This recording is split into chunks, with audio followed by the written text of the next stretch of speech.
Allez, direction l'Angola maintenant. Là-bas, nous allons suivre la mère de la révolution africaine. La femme qui a bien failli faire basculer tout le pays. C'est l'incontournable.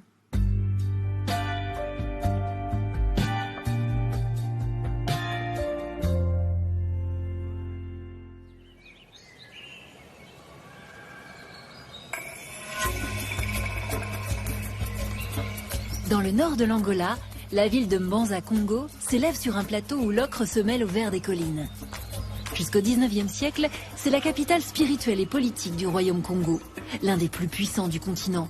Il s'étend alors du Gabon jusqu'à l'Angola. Dans le centre de la ville, l'arbre sacré vénéré par tout un peuple veille aujourd'hui sur le musée des rois Congo et sur l'ancienne cathédrale, vestige laissé par les missionnaires portugais. Une dimension historique qui vaut à Mbanza Congo d'être inscrite au patrimoine mondial de l'UNESCO. Mais la culture Congo, bien vivante, elle, se découvre dans le bouillonnement du marché de la ville.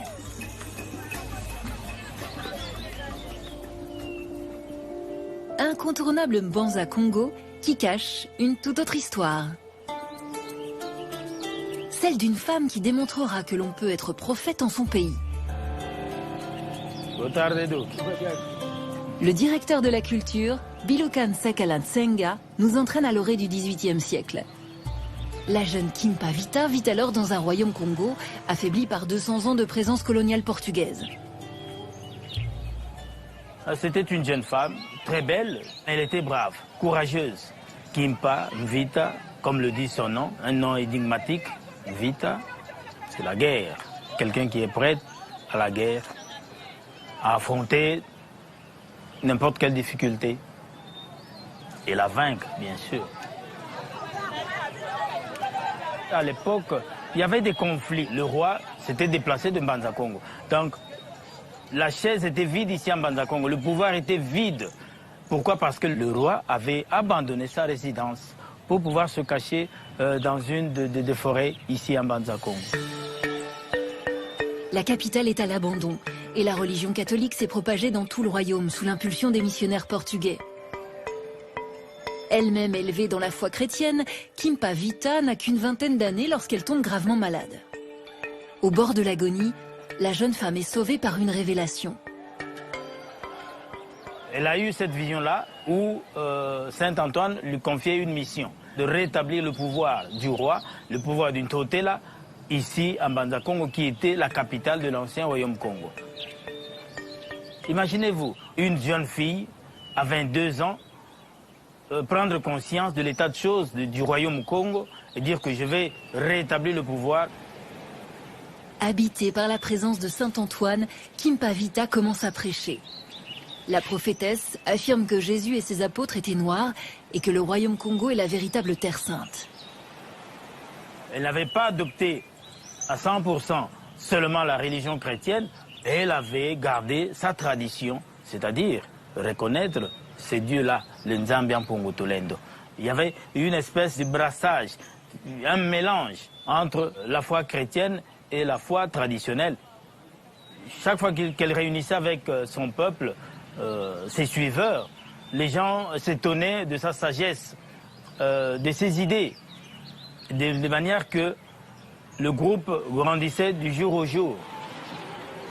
À la tête de ce mouvement syncrétique, appelé culte de Saint Antoine, Kimpa Vita exhorte les Congos à s'émanciper des colons esclavagistes qui dépeuplent le royaume. Elle veut convaincre le roi du Congo, Pedro IV, de réinvestir Mbanza Congo pour restaurer sa puissance. Mais sur les conseils des missionnaires portugais, le souverain refuse. Et ce qui a fait peur aux missionnaires, à un moment ou à un autre moment, ils pouvaient voir les chrétiens diminuer à l'église catholique pour suivre Kimpa Vita. C'est alors qu'ils vont se conseiller entre eux. Cette fille peut nous créer des difficultés. Comment l'arrêter? L'un des missionnaires, le père Bernardo, persuade le roi que Kimpa Vita veut lui ravir le trône. Il réclame son arrestation. On va l'accuser de beaucoup de choses. De l'hérésie, de profaner les saints de l'époque, de dire que c'était un mensonge, qu'elle n'avait pas de vision de la part de Saint-Antoine, c'était faux et archi-faux, pour pouvoir obtenir la sentence. Lorsque les troupes de Pedro IV arrêtent Kimpa Vita, la jeune femme vient d'accoucher. C'est une aubaine pour les missionnaires qui s'empressent de briser l'image de sainte qu'elle s'était forgée auprès de la population. Kimpa Vita est jugée pour hérésie et sorcellerie et elle est condamnée au bûcher en 1706. Et il est allé jusqu'au bout. Le feu, en aucun moment, a fait qu'elle ait peur, renoncer à sa philosophie, renoncer à son plan d'action. Le culte de Saint-Antoine survit quelques années à la mort de Kimpa Vita, avant que ses adeptes ne soient contraints soit d'abjurer, soit d'être déportés comme esclaves vers les Amériques. Mais aujourd'hui, Kimpa Vita est célébrée comme la Jeanne d'Arc africaine. On a connu combien de Jeanne d'Arc en France? Une et une seule.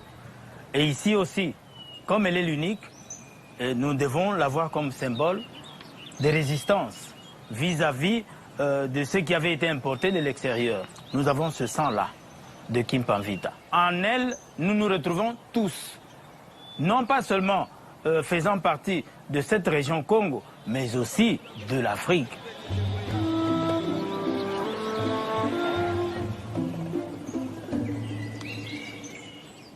Est-ce que le pouvoir aurait brûlé Kimpa Vita si elle avait été un homme? Je ne peux pas m'empêcher de me poser la question.